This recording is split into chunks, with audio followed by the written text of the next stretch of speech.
le invito a buscar el Evangelio según San Mateo, capítulo 19. Evangelio según San Mateo, capítulo 19. Y vamos a considerar de ese capítulo 19 de Mateo los versos del 16 al 22. Evangelio según San Mateo, capítulo 19, versos 16 al 22. Y dice así la palabra en el nombre del Padre, y del Hijo, y del Espíritu Santo. Amén. Amén. Entonces vino uno y le dijo: Maestro bueno, ¿qué bien haré para tener la vida eterna? Él le dijo: ¿por qué me llamas bueno? No hay bueno sino uno, Dios. Mas si quieres entrar en la vida, guarda los mandamientos. Le dijo: ¿cuáles? Jesús dijo: no matarás, no adulterarás, no hurtarás, no dirás falso testimonio. Honra a tu padre y a tu madre, y amarás a tu prójimo como a ti mismo. El joven le dijo: todo esto lo he guardado desde mi juventud. ¿Qué más falta? Jesús le dijo: si quieres ser perfecto, anda, vende lo que tienes y dale a los pobres, y tendrás tesoro en el cielo, y ven y sígueme. Alabado sea el nombre del Señor. Oramos al Señor para que el Señor dirija esta palabra en esta hora. Padre Celestial, presentamos a ti, oh Dios, este momento, Dios mío, donde queremos compartir un consejo de tu palabra, oh Dios mío, una reflexión, Señor. Oh Padre, úsanos, oh Dios, ya tú nos has dado una palabra que traer, oh Dios mío.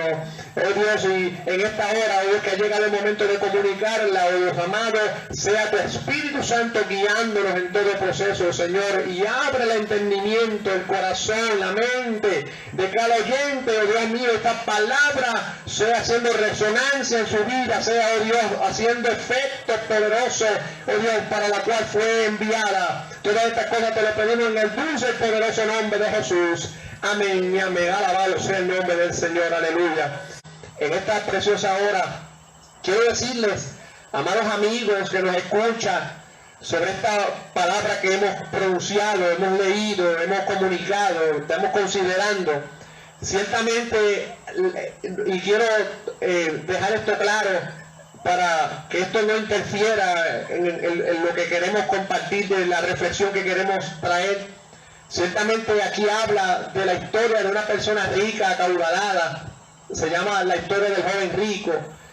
Ciertamente vemos al final cómo él hace un rechazo de la salvación que le ofrece el Señor, porque era rico y no estuvo dispuesto a dar todo lo que tenía, a darle a los pobres y seguir al Señor. Queremos estar claros que ser rico no es incompatible con una persona que tenga a Dios en su corazón y que pueda servirle y que pueda tener la salvación. Eso no es incompatible.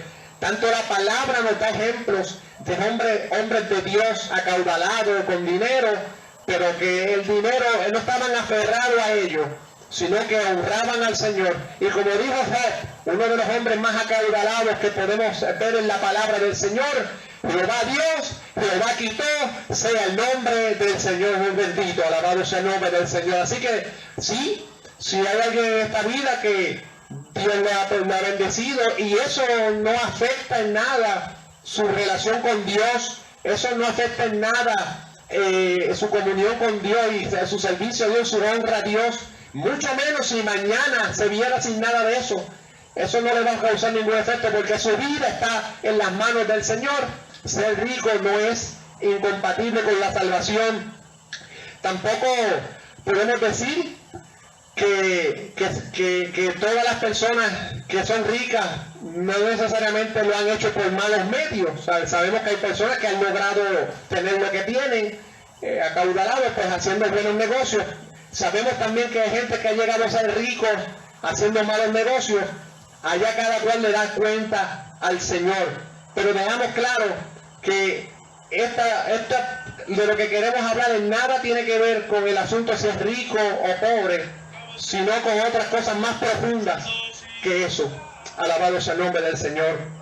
En este pasaje que leímos, vemos la escena ¿verdad? Queremos transportarnos a esa escena de nuestro Señor Jesucristo en sus andanzas allá en la tierra de Palestina, entre Galilea, Judea. Iba con sus discípulos predicando el mensaje, haciendo milagros, haciendo prodigios, llevando a cabo su ministerio que lo practicó por espacio de 3 años y medio o poco más, y que culminó con su muerte en la cruz del Calvario, muerte que fue expiatoria por el pecado de la humanidad y por ser un justo que murió en esa cruz. La muerte no lo pudo retener, Jesús resucitó al tercer día como garantía de que Él vive para siempre. Alabado sea el nombre del Señor. Por eso estamos aquí predicando al Señor, porque no estamos predicando a un Cristo muerto, sino a un Cristo vivo que resucitó, que está a la diestra del Padre y que la palabra nos enseña claramente que viene otra vez por el pueblo del Señor. Aleluya. Así que ese Cristo que en ese momento estaba allí en sus andanzas, viene esta escena donde este personaje que la palabra nos lo identifica como un hombre rico, como un hombre con posesiones, pero también en los pasajes paralelos que leímos Mateo, pero esta misma historia, esta como está aquí, la encontramos en Lucas y la encontramos en Marcos, y lo bueno es que nos permite recrear mejor la escena que estamos viendo aquí, y nos permite ver que este hombre, aparte de que era rico, era un principal de esa sociedad judía. Cuando hablamos de principal, era un líder, porque en ese tiempo las personas acaudaladas como él eran los que estaban en la élite y estaban como los gobernantes. Era un principal. Así que aquí vemos este hombre en contraste con otros líderes religiosos o otros principales que se acercaban a Jesús normalmente, o lo vemos en la palabra, para confrontar al maestro, para tratar de buscar entrampar al maestro. Vemos aquí una escena diferente a eso. Vemos la escena de un hombre, un principal, que se acerca al maestro con una genuina preocupación, que se acerca al maestro con un genuino deseo de buscar una respuesta a una gran interrogante de su vida.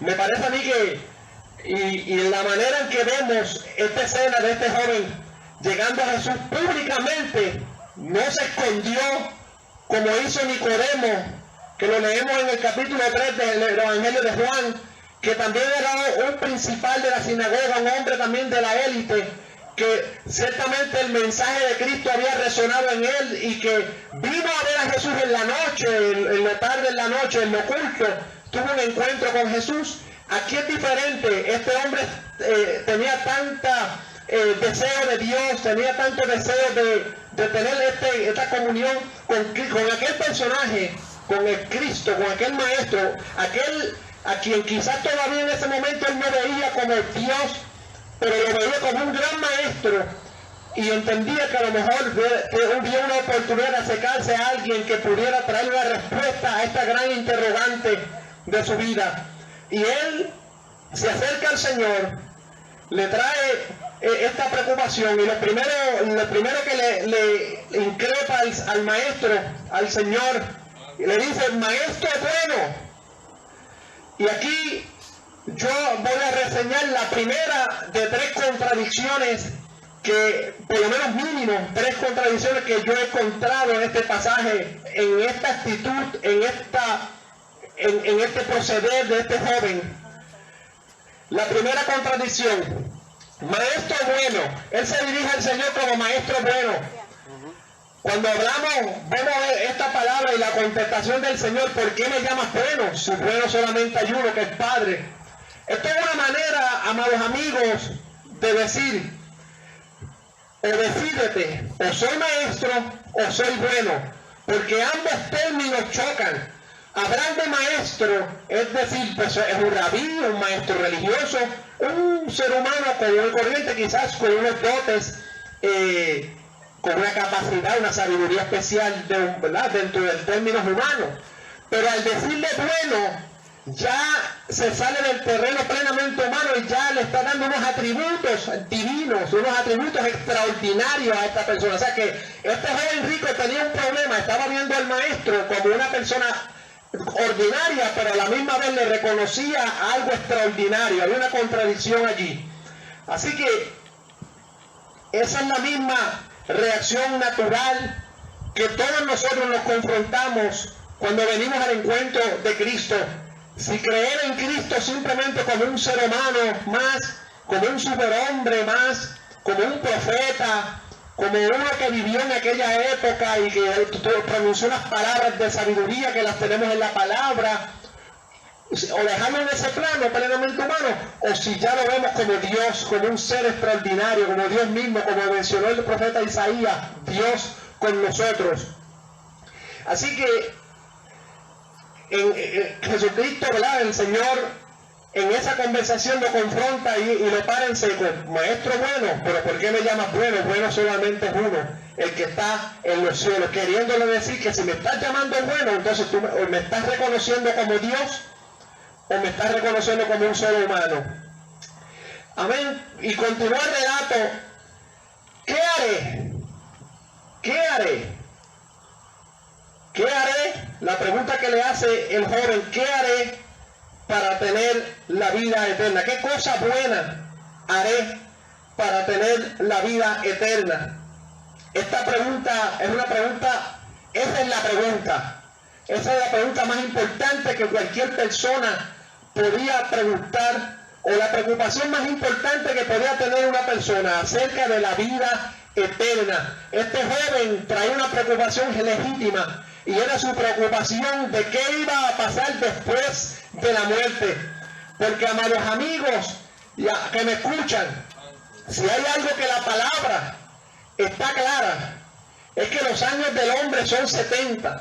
En la porción bíblica que leyó mi esposa, que ella la leyó en una versión en una traducción diferente al español, pero cuando usted lo lee en la Reina Valera, que es la Biblia que usualmente usamos, cuando usted lee ese pasaje, allí dice que los años del hombre son 70 y los más robustos son 80. Mi abuelo tiene 98 años, que Dios le bendiga y le siga dando salud.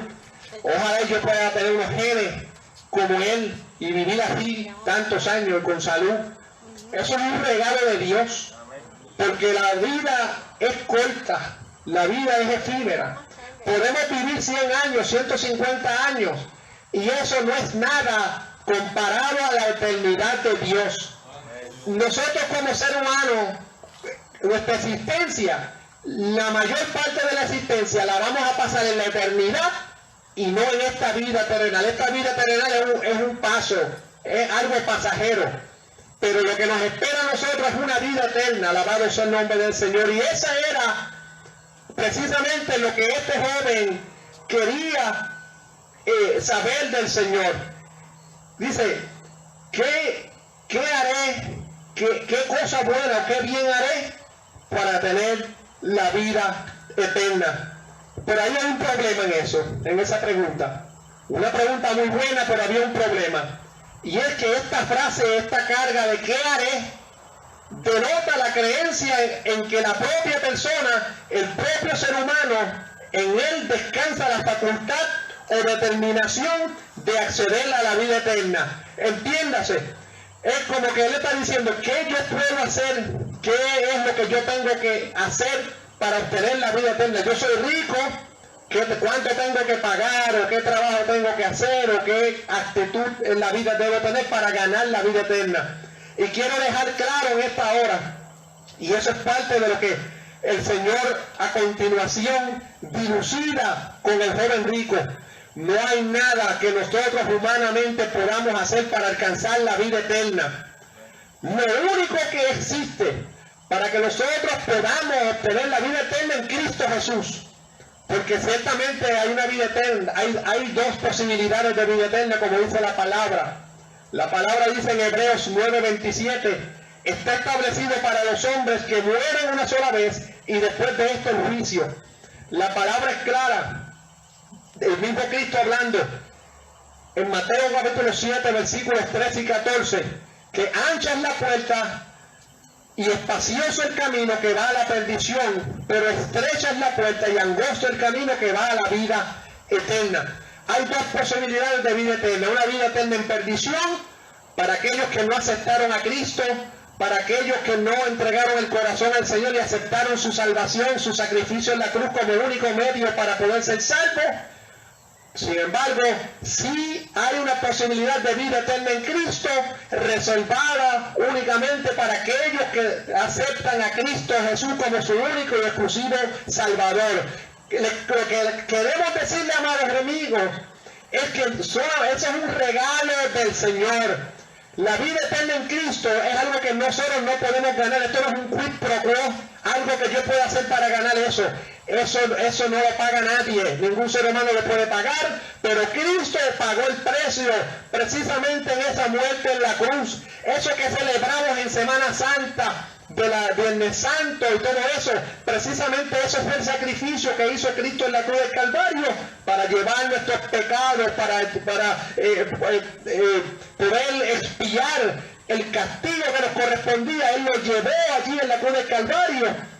Y automáticamente cuando aceptamos a Cristo, aceptamos ese sacrificio como único medio para ser salvos, la palabra dice en Romanos 5:1, justificados pues por la fe, tenemos paz para con Dios por medio de nuestro Señor Jesucristo. La palabra es clara. Cuando Cristo dijo: yo soy el camino y la verdad y la vida, y nadie va al Padre sino por mí. Alabado sea el nombre del Señor. Así que este joven rico estaba claro en esto, estaba claro en la vida después de la muerte, y estaba preocupado porque no tenía esa seguridad. Denotaba en su preocupación no estar seguro si las cosas que él había hecho le habían ganado la vida eterna. Por eso, a continuación, cuando vemos la contestación que le da el Señor, que le dice, porque él pregunta qué cosas haré para obtener la vida eterna, y Jesús le dice: los mandamientos sabe, y le enumera los varios de los mandamientos. El Señor lleva al joven rico a reflexionar en el cumplimiento de la ley, que es la que establece el límite de lo bueno y lo malo. Cuando el Señor le dice, ahí tienen los mandamientos, lo que está diciendo es: tú sabes lo que hay que hacer, tú sabes lo que es lo bueno y qué es lo malo. Pero en esta hora, miren la contestación del joven, lo que yo le llamo la segunda contradicción. Todo esto lo he guardado desde mi juventud, le dice el joven. El joven rico se concebía a sí mismo fiel cumplidor de la ley, pero aún así se entendía que faltaba algo que le diera paz y seguridad de su vida eterna en el paraíso. Ese era el problema, que él se concebía que había sido cumplidor de la ley, pero ¿por qué todavía seguía preguntando qué bien haré para tener la vida eterna? Entonces ahí es que Cristo lo pone, el Señor lo pone donde lo quiere.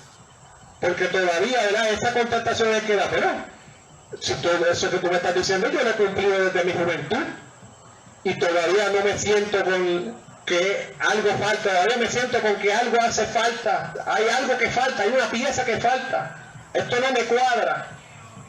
El Señor le dice: aún te falta una cosa. En Lucas, en este pasaje que mencioné, le dice: si quieres ser perfecto, aún le falta una cosa. Y el Señor le dice: aún si quieres ser perfecto. El Señor le guía aquello que buscaba, lo que faltaba para tener la seguridad de haber alcanzado la vida eterna.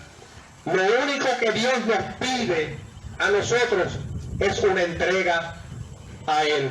El Señor le dice, en el caso de él en particular, de la situación particular de este joven, no es que a todas las personas ricas, acaudaladas, le va a hacer el Señor la misma situación, pero en el caso de este joven, cuyo corazón estaba en esas riquezas, cuyo aferramiento a esta vida estaba en esas riquezas, le dijo: vende lo que tienes, dale a los pobres y ven y sígueme. El seguir al Señor es lo que nos pide a cambio de la vida eterna. el aceptarle a Él, el reconocerle a Él, el poner nuestra fidelidad completamente al servicio de Él, negar nuestro propio yo, y como dice Pablo, menguar yo para que sea Él que crezca en mi vida. En otras palabras, Dios, el Señor le da a conocer la respuesta de su pregunta, pero Él la rechaza, porque Él la rechaza porque era una respuesta que no se ajustaba a lo que Él estaba esperando. Dice aquí la palabra: tristemente, oyendo el joven esta palabra, se fue triste, porque tenía muchas posesiones. Triste porque estaba frente al Maestro, estaba frente a Dios, y cuando el Señor lo confronta pidiéndole un acto de fe, de renunciar a lo que nos aferramos, a esta tierra, a este mundo pasajero, efímero, para alcanzar la vida eterna. Como dije ahorita, la vida eterna es donde más vamos a estar en esta existencia. En esta hora la pregunta de esta reflexión es: ¿qué te aferra a este mundo material que estás dispuesto a jugarte la vida eterna? ¿Qué cosa puede ser más importante en esta existencia terrenal que estás dispuesto a dar la espalda a tu eternidad con Dios? Esto no es un juego, amados amigos. Estamos jugando a aquellos que todavía no han hecho ese paso de fe, porque también reconozco que los que están al alcance de estas bocinas, hay personas que han aceptado a Cristo como su único y exclusivo Salvador. O sea, tengo hermanos en la fe, y oro al Señor para que mantengan ese camino y su fe no falte. Pero en esta hora, esta palabra la pronunciamos para aquellos que viven en esta vida como si Dios no existiera, no encomendados a Dios, viven en esta vida de espalda totalmente a Dios. Vivimos de espalda a Dios, no nos encomendamos a Dios, hacemos lo que me da la gana, pero entonces cuando la cosa se me pone difícil, vamos ahora a Dios, vamos a reclamarle a Dios, vamos a pedirle cuentas a Dios, o vamos a llorarle a Dios. Ese es el problema del ser humano. El ser humano lo quiere todo. Quiere la vida eterna, pero no quiere desaferrarse a lo que se aferra en esta tierra. Quiere alcanzar la salvación, pero quiere vivir en el pecado, quiere vivir en la maldad, no quiere ser leal a Cristo. Amados amigos, eso no funciona de esta manera, lo siento. La palabra es clara cuando nos habla acerca de la salvación del Señor, que esto no es por obra, para que nadie se gloríe. La palabra habla en Efesios capítulo 2, versículo 8, que la salvación es por gracia, no por obras, para que nadie se gloríe. Y la palabra gracia significa un regalo de Dios, un regalo inmerecido, un regalo que no merecemos. Nosotros no merecemos la salvación. El ser humano es una raza caída, que allá en el huerto del Edén, cuando los primeros padres pecaron, transmitieron a nosotros ya esa semilla de pecado, y todos nosotros ya nacemos en pecado y nacemos ya camino a la perdición. Pero el Señor no dejó eso ahí, sino que proveyó un medio, un plan para poder reconciliar a la raza humana caída con Él a través de la muerte y el sacrificio de Jesucristo en la cruz del Calvario. De eso que se trata, amado amigo, que Él quiere buscar esa reconciliación con nosotros, y eso es lo que estamos hablando aquí en esta hora. El Señor te llama, quizás tú has escuchado muchas veces este mensaje, y mientras el Señor sigue hablando, hay oportunidad de salvación. El hecho de que estamos aquí hablando en esta noche es porque hay la oportunidad de Dios para que tengas ese encuentro con el Señor, para que le des esa oportunidad al Señor, para que te des una oportunidad, para que cambies tu situación de un camino que te está llevando a la perdición eterna, a un camino en que puedas alcanzar ya montado, los te montes ya en el camino de la eternidad en Cristo Jesús. Porque esto no es una cuestión del futuro, esto es una cuestión del presente. Si en esta noche alguna persona que no tiene a Dios en su corazón y le confiesa y ora al Señor y le pide que le perdone sus pecados, y le pide que entre en su corazón, y le pide que acepte su sacrificio en la cruz, desde ese momento, como le dijo Cristo a aquel ladrón en la cruz, hoy estará conmigo en el paraíso. Desde ese momento ya andaremos en la vida eterna. En este momento yo ando en la vida eterna del Señor en la medida en que le entregué mi vida a Él. Alabado sea el nombre del Señor y toda mi fidelidad. Aleluya. Gloria, gloria al nombre del Señor.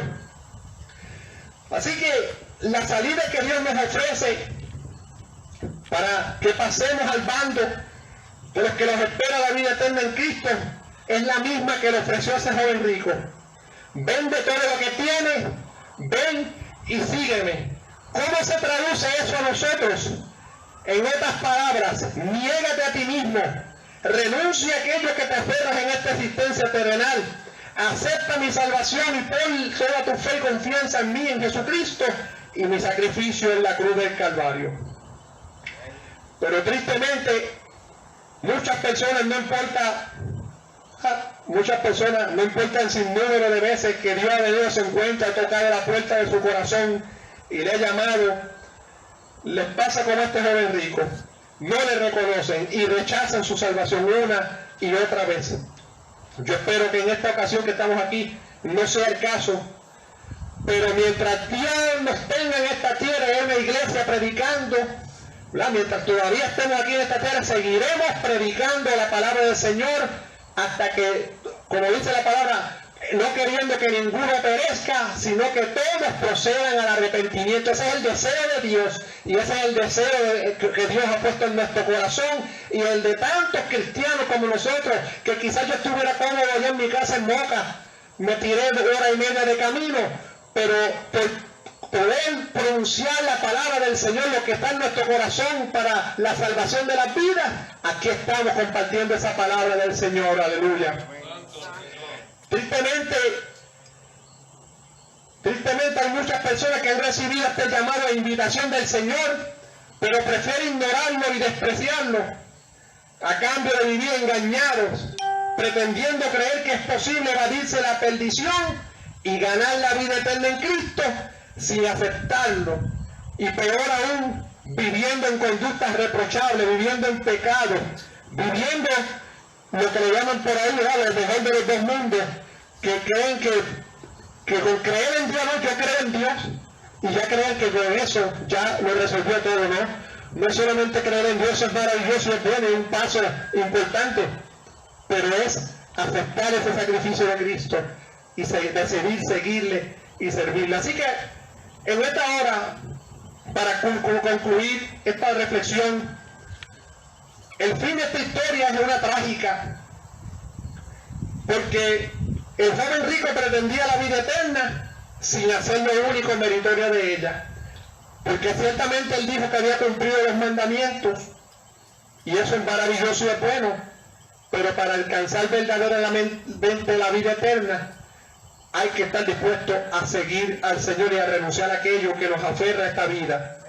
Rechazó al Señor en su propia cara, porque vemos que se fue triste, no siguió hablando con el Señor y siguió su camino triste, porque tenía muchas posesiones, porque no estuvo dispuesto, se jugó la vida eterna por aferrarse a aquello en lo terrenal. El llamado en esta hora es que no se trata simplemente de decir que crees en Dios, se trata de aceptarle y aceptarle como tu Señor, como amo, santo y Señor de su vida.